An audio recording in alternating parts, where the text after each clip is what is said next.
"You're too old to understand this market," Amanda said, arms crossed like she was delivering gospel. "We need someone who gets Gen Z culture." Funny. I was the one who wrote the slogan still hanging above their front door. My name is Charlie Brooks. I'm 52 years old. And until last month, I was the senior creative director at Lumen and Ivy, a boutique marketing agency that used to pride itself on story first. I spent 21 years in that place. 21. I was there before they had a digital department, back when we pitched with foam boards and printed mock-ups, before engagement meant anything other than being present in a room. Back then, there were just 5 of us. I designed their first client pitch, wrote half their early taglines, even stayed overnight on launch weeks, not because anyone asked, but because I cared. While other creatives bounced from agency to agency chasing titles, I stayed. I believed in building something. They didn't see that anymore. I missed birthdays, skipped vacations, lost a marriage. I kept showing up, even when my back ached from sleeping on the office couch during a client crisis, even when my therapist told me to set boundaries. I didn't. Loyalty felt like a currency no one else carried anymore. Then came Amanda. She was 29. Smart, fast-talking, MBA certified with a minor in brand theory. I trained her, showed her the ropes, helped her write her first script for a tech client. She called me a mentor. 2 years later, they made her creative VP. I didn't flinch. I even applauded. Maybe I should have seen it coming, because not even 3 weeks into her new role, she started pruning legacy costs. That's what she called it. Legacy costs. I wasn't Charlie anymore. I was line item 304 on a cost reduction spreadsheet. Too expensive, too traditional, too slow, too not viral. She smiled when she said it. We need someone with a fresher eye, someone who understands TikTok storytelling. You know how it is. I did know. I just didn't agree. She forgot who helped build the damn agency. I joined Lumen and Ivy back when it was just a name scribbled on a napkin in a coffee shop on East 11th, back when our office was a loft that doubled as someone's apartment and the heat barely worked in the winter. There were no titles, no org charts, no ping-pong tables. Just 5 of us, and a lot of caffeine-fueled dreams. I was the first creative hire, the one who stayed late reworking pitch decks after everyone else went home, the one who wrote the copy for our first 3 clients, 2 of whom are still on the roster, probably unaware that I'm gone. I helped define our tone of voice before we even had a logo. I crafted campaigns that brought in 6-figure contracts when the agency couldn't afford to pay me on time. I took my paycheck late more than once, because I believed in the mission. We were scrappy. We were loud. We were all heart. And for a while it worked. We grew. Fast. From scrappy startup to respected creative boutique, I watched the team balloon from 5 people to 70. We moved into a sleek downtown space, started winning awards, landing bigger clients. I watched junior designers I trained become art directors. Some of them even became department heads. But with every step upward, something shifted. We started hiring culture consultants. Dress codes turned into personal branding initiatives. Staff meetings got replaced with webinars on storytelling analytics. And somehow we started believing our own hype, that data could replace instinct, and a dashboard could replace a gut feeling. Still, I stayed. Through every shift, every rebrand, every leadership shuffle. Because deep down, I thought they'd remember who helped build this place from the ground up. Turns out they did remember just long enough to forget. The signs were subtle at first. My name disappeared from certain email threads. Meetings that used to happen in my office moved to Zoom without me. My creative input, once the heartbeat of the room, was now a nice starting point they'd tweak later. Always later. Without me. Amanda started asking the junior team to bring fresher voices to client brainstorms. Fresh, young, viral. The code words were clear. I'd walk past the glass meeting room where I used to sit at the head of the table, and there they were. A half circle of new hires with ring lights and ring binders, pitching to clients I brought in a decade ago. I remember the day she called me a legend, smiling like it was a compliment. You know what legend means in a place like this? It means you're no longer necessary, just a story they tell interns. And then came Jordan, 26, hair perfectly tousled, a growth mindset kind of guy who used AI prompts and slang in decks. Amanda introduced him as a creative disruptor. I was told he'd be shadowing me for a few weeks to absorb the legacy process. Right. That legacy. Me, Jordan, sat in on every meeting, took notes he never read, nodded with that blank Gen Z enthusiasm, asked questions like, "What's a tagline exactly?" He wasn't shadowing. He was replacing. One day, he suggested we remove long-form copy entirely from a major retail campaign. People don't read, bro. We should use memes instead. They laughed. Amanda nodded. I stayed silent. The final blow wasn't loud. No shouting, no HR meeting, just a Slack message. Hey Charlie, let's sync on Monday re-transition planning. Transition? Like I was software being phased out. I didn't fight, didn't slam any doors, didn't fire off some dramatic "you'll regret this" email. That's not how I operate. They wanted a silent phase out. I gave them one. But here's the part they missed. I've been in this game long enough to know that silence can be louder than any tantrum. I boxed up my desk while everyone pretended not to look. The same people I mentored, the same ones I helped get raises, suddenly found their shoes fascinating. Amanda offered me a handshake, fake smile, no eye contact. Jordan gave me a fist bump. Thanks for everything, Charlie. You really paved the way. Paved the way. Kid, I built the damn road. I left without ceremony, without a speech. Just my mug, a few notebooks, and one small hard drive. Nothing illegal, all mine. Just a personal archive of past campaigns, pitch templates, and contacts. My contacts, not in the CRM, of course. I never trusted cloud storage. That night, I opened a folder I hadn't touched in years. If it ever comes to this. Inside were copies of every proposal I wrote, every deck that brought in 6- and 7-figure contracts, case studies I authored, performance data they used in pitches, and names. Clients who still called me directly. Clients who never even liked Amanda's tone. They didn't know. They thought I was leaving with a box of desk junk. I was leaving with the foundation. That same week, I started getting texts. Hey man, what happened? You gone? Please, tell me you're freelancing now. I've got a campaign and no one here gets it. Amanda ignored them. She was too busy setting up vision syncs and content culture pods. But the cracks were already forming. The big clients stopped answering emails, campaigns started stalling in revision, and my phone wouldn't stop buzzing. I didn't respond. Not yet. I wasn't angry. I was focused. 2 weeks after I walked out, I got a call from Devin Hart. Devin used to be my intern back in 2011. Now, CEO of Heartworks, a rising creative firm that had just landed Series B funding and was hungry for senior talent. Charlie, he said, skipping the small talk. I heard what happened. You free to talk? We met at a rooftop bar in Midtown. He wore a hoodie and beat-up sneakers. Didn't care much for optics. I want you to build something here, he said. From scratch. No politics, no fluff, just real creative work and total freedom. I raised an eyebrow. What's the catch? No catch, he said. You bring the strategy, we bring the muscle. They made me an offer I couldn't refuse. Not just salary, equity.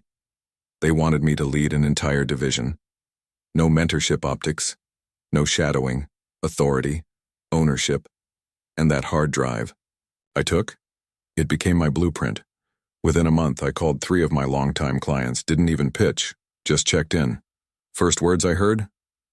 Charlie, thank God. We've been waiting for your call. I wasn't poaching. I was reclaiming. These weren't Lumen and Ivy's clients, they were mine. People I'd nurtured for decades.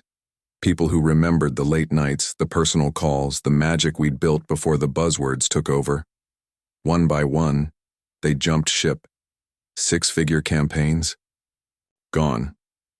Partnerships. Lumen bragged about in their decks? Redirected. Amanda must have noticed. She sent me an email. Short, too polite. Hey Charlie, quick question. Did you happen to speak to North Pine recently? I didn't reply. But I did notice that 2 weeks later, Jordan posted a LinkedIn update, exploring new opportunities. Yeah, I bet you are, buddy. Meanwhile, at Heartworks we were growing fast, young talent with no ego, seasoned veterans who'd been tossed aside. Like me. We weren't loud, just lethal, creative, efficient, hungry for the kind of work that had soul again. By the third month, we closed a partnership with Indigo Brand Group, Lumen's flagship client. Devin poured us a round of whiskey. 2 second chances, he said. I raised my glass to watching the house burn without having to light the fire. It started slow, a few LinkedIn posts here and there. Excited for what's next? Grateful for the experience. You know, the type. The kind people write when they've just been laid off but want to look in control. By the end of the quarter, it wasn't just Jordan. It was 6, then 12, then whole teams from creative and accounts. People who'd once called me old school were now scrambling to rebuild their resumes, the same resumes that, ironically, were filled with projects I'd led. Lumen and Ivy was spiraling. Client retention dropped by 38%. A key contract with North Pine was leaked to the press. Turns out they'd promised deliverables that couldn't be met without, well, someone who actually knew what they were doing. Investor confidence plummeted. Amanda tried to salvage things with a forced rebrand, L&I Collective, and some trendy campaign about genetic storytelling. Didn't work. The agency that once bragged about disrupting the industry couldn't even hold its own team together. HR started pushing NDAs like candy. Finance froze discretionary spending. Perks disappeared overnight. No more kombucha bar. No more rooftop yoga, not even the free Spotify accounts. Then came the email. Subject line confidential, cease and desist letter, from their legal team. Apparently they wanted to formally inquire about my relationship with several former clients. They even hinted at a breach of my non-solicitation clause. Cute. I read the whole thing with a glass of bourbon in one hand and my attorney, Grace, on speaker. Grace had reviewed my exit papers the same day I signed them. The clause was toothless. No enforceability. No legal ground. I hadn't poached anyone. People left of their own free will. She laughed. Tell them to go eat their own PowerPoint decks, she said. I didn't respond to the email, but I did get a voicemail from Amanda 3 days later. Her voice was different now, not smug, shaky. Charlie, if you have a minute, I'd like to talk. Maybe meet. Just clear the air. I didn't call back. I was busy reviewing campaign assets for a new national launch, the kind of work Lumen used to dream about before they forgot who made it possible. By Q2, their website was down for 3 days. Word was, 2 developers walked out mid-project and no one knew how to access the backups. That was rich. The final headline came on a Thursday morning. Lumen and Ivy shutters doors after 18 years. Sources cite loss of key accounts and internal mismanagement. 18 years. Gone in 4 months, I closed my laptop, didn't cheer, didn't gloat, just sat back, took a sip of coffee and said to myself, that's what happens when you fire the foundation. I always knew something didn't add up, the way it happened. The timing, the fake smiles, the precision of it all, like I'd been phased out not for performance but for something strategic. Something personal. And then one night I got a message from Mel, our former project manager. She'd left a month after me quietly, said she couldn't deal with the new culture. She sent one sentence. Check the board meeting minutes, from last March. Mel always had receipts. I called Grace, my lawyer, and asked her to pull public filings and internal shareholder memos from the past year. What we found made me sit back in my chair and exhale through my nose. Amanda had pitched a restructuring plan to the board 6 months before she got promoted. It was titled Gen Z Alignment Strategy, Cost Optimization Through Talent Rotation. My name was on slide 9, under Legacy Roles for Elimination. Just like that, black and white, not a person, a bullet point. They'd planned it before. I trained Jordan, Before they praised my leadership in the quarterly town hall, before Amanda invited me to her birthday dinner and called me the soul of the agency. Turns out the promotion wasn't about merit, it was part of a deal. She'd promised the board a 25% reduction in senior payroll costs in exchange for full creative control. Said she could rebrand the agency to match modern expectations. They called it a realignment. I called it what it was. An ambush. I was never underperforming. I wasn't too old. I was just in the way of her title, her ego, and her pitch deck. But it gets better. Mel sent me an audio file from a recorded Slack huddle the week before I got canned. I clicked play. Amanda's voice. Charlie's good, yeah, but he's tired. Clients love him, but it's not scalable. We need trendsetters, not storytellers. He'll land on his feet. They used my loyalty as a stepping stone.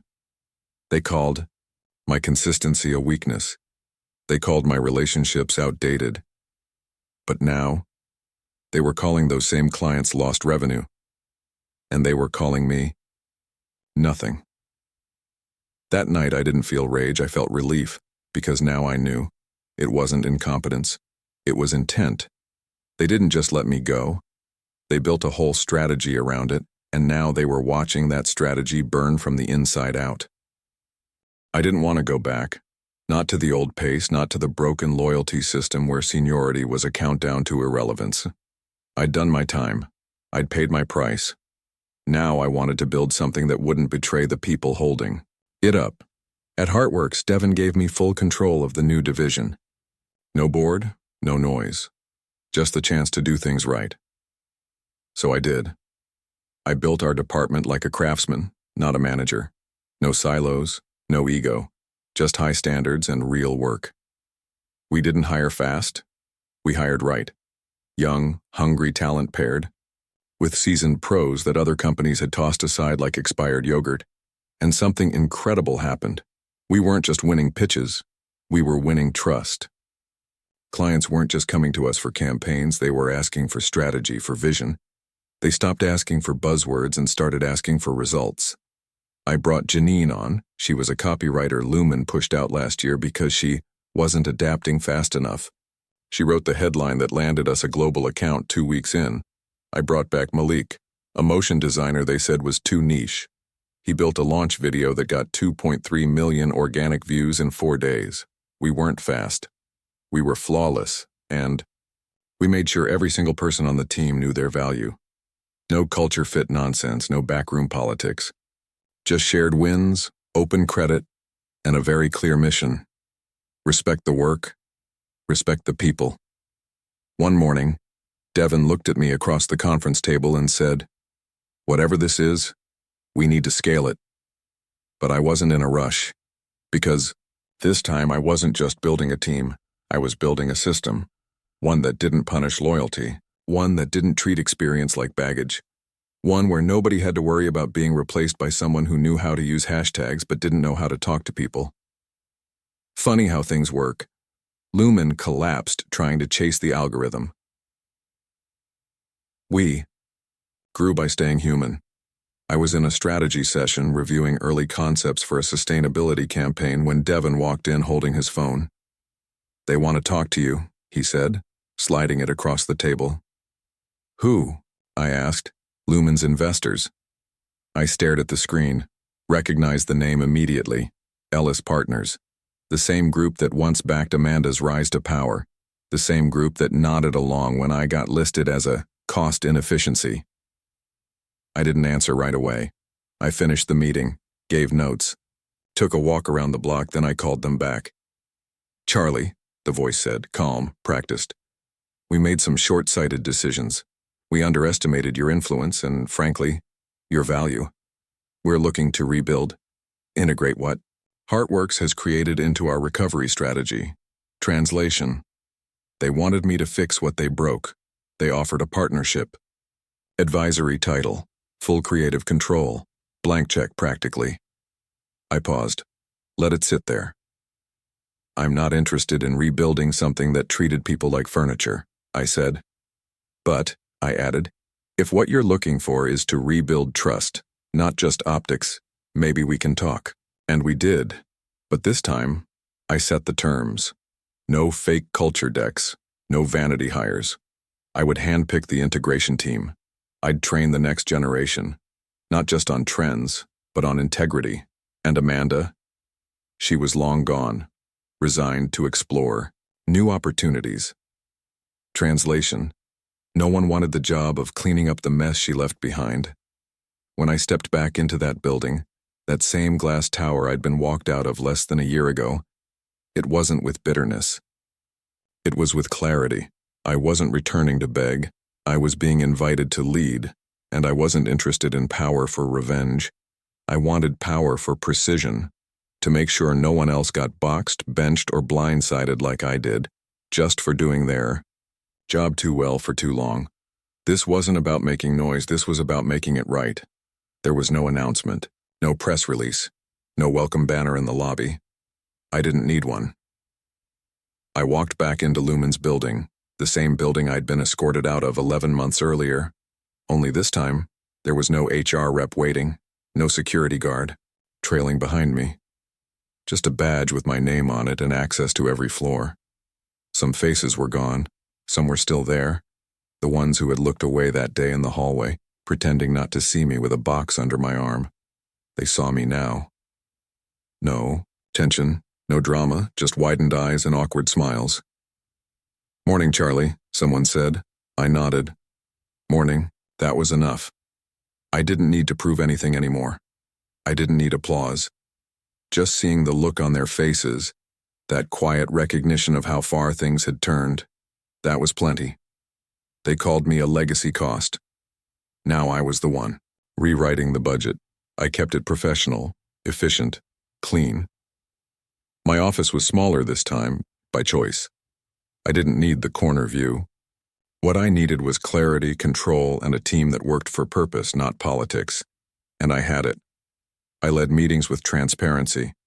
I asked questions no one had asked in years, not to embarrass, to elevate, to teach, to make the place better. Not louder. Some of the junior staff started asking to shadow me, not because they had to, but because they wanted to. A few months in, one of them stopped me in the hallway. "Hey, Charlie," she said. "I heard stories about how you used to run things. I thought they were exaggerated." I smiled. Most of them are. But this place feels different with you back. That one hit me, because I didn't come back to take a victory lap. I came back to set a new pace. No ego, no noise, just impact. I never wanted to build an empire. I just wanted to build something that lasted. And now that it was finally in place, the structure, the culture, the people, I could feel it in my gut. It was time. Time to pass the baton without burning the bridge behind me. I called a team meeting. No flair, no projections. Just everyone in the room, coffee in hand, eyes forward. "I'm not leaving," I said. "But I won't be leading. Every room from here on out." They went quiet. "Leadership isn't about being in charge," I told them. "It's about making sure the right people are ready when it's their turn." Then I named Ava, one of our youngest, sharpest strategists, as the new creative lead. She gasped, audibly. I smiled. "You've earned it," I said. "Now, show them why." Over the next few weeks, I watched her grow into the role, confident, humble, smart enough to ask questions, brave enough to challenge answers.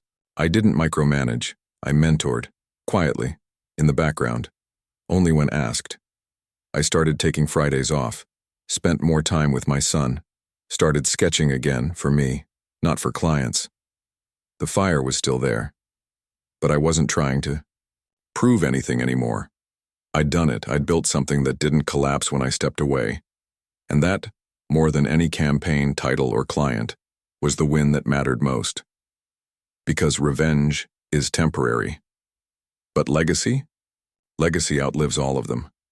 I never raised my voice, never posted my side of the story, never had to. Because the truth? Real value doesn't need a spotlight. It just waits and reveals itself when the wrong people finally fall quiet.